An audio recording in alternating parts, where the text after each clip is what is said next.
केजरीवाल के 75 साल वाले आरोप पर गृह मंत्री अमित शाह ने दिया है जवाब। प्रधानमंत्री मोदी तीसरी बार पीएम बनने जा रहे हैं। 2029 तक मोदी ही प्रधानमंत्री रहेंगे। टीवी 9 भारतवर्ष को दिए एक्सक्लूसिव इंटरव्यू में बोले गृह मंत्री अमित शाह। सुनिए। जैसे जैसे चुनाव आगे बढ़ रहा है, राजनीतिक गर्मी बढ़ती जा रही है, मुद्दे बदल रहे हैं। लगातार चुनाव प्रचार में राजनीतिक दल अपने अपने दावे कर रहे हैं। विपक्ष कह रहा है कि पिक्चर अभी बाकी है, तो बीजेपी का कहना है कि पिक्चर ठीक वैसी ही है जैसी अभी तक दिखाई दे रही थी और वो पूरी तरह से साफ है। लेकिन राजनीतिक मैदान में क्या हो रहा है उसे आसानी से समझने के लिए हमारे साथ खास मेहमान मौजूद हैं। हमारे साथ देश के गृह मंत्री अमित शाह जी मौजूद हैं। बहुत स्वागत है टीवी 9 भारतवर्ष में अमित जी आपका। चुनाव प्रचार में इस वक्त केंद्र में चुनाव के जो मुद्दा है जिसकी चर्चा बहुत हो रही है वो अरविंद केजरीवाल ने जेल से बाहर आने के बाद सामने रखा है। उन्होंने कहा कि अब प्रधानमंत्री नरेंद्र मोदी अगले साल 75 बरस के हो जाएंगे और 17 सितंबर 2025 के बाद वो देश के प्रधानमंत्री नहीं रह सकते हैं। देखिए, केजरीवाल जी अपनी पार्टी ठीक नहीं चला पा रहे हैं।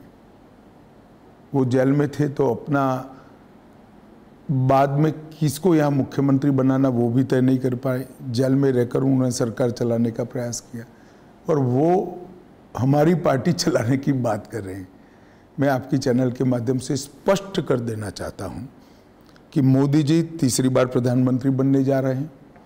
29 तक वो ही प्रधानमंत्री रहेंगे और 29 के बाद के हमारे चुनाव अभियानों के नेता वो ही है। उनके नेतृत्व में भारतीय जनता पार्टी आगे चुनाव में जाएगी। प्रधानमंत्री के तौर पर वो आपका नाम आगे बढ़ा रहे हैं। वो कह रहे हैं कि प्रधानमंत्री इस बार लोगों से 2024 में जो वोट मांग रहे हैं वो दरअसल आपको प्रधानमंत्री बनाने के लिए मांग रहे हैं।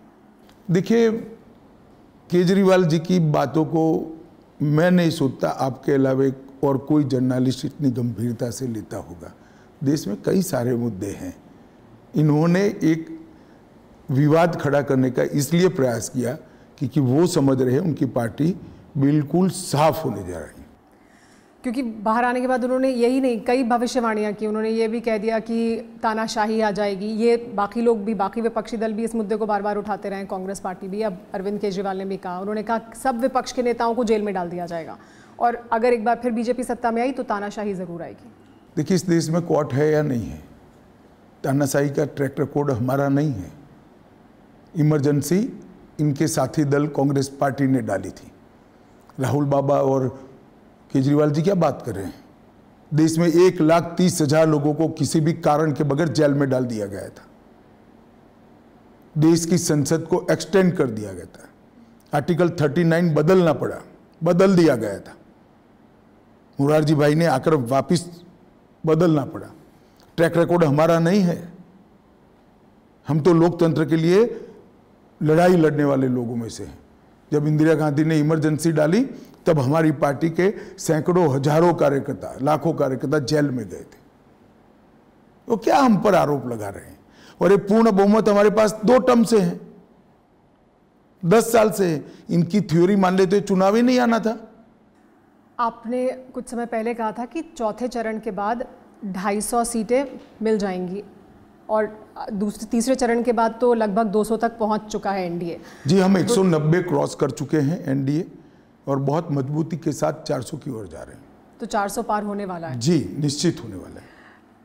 लेकिन अरविंद केजरीवाल जब बाहर आए तो हेमंत सोरेन को भी कुछ उम्मीद जाग गई है। उन्हें भी ऐसा लग रहा है कि उनको भी बेल मिल जाएगी, उनको भी राहत मिल जाएगी। एक तो पहले केजरीवाल जी को बेल नहीं मिली है, इंटरिम बेल मिली है। 2 तारीख को फिर से जेल में जाना है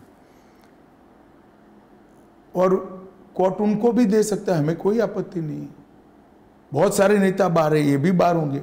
गत चुनाव में 2 में से कोई जेल में नहीं था, 19 में हारे ही थे। अभी फिर से ट्राई कर ले।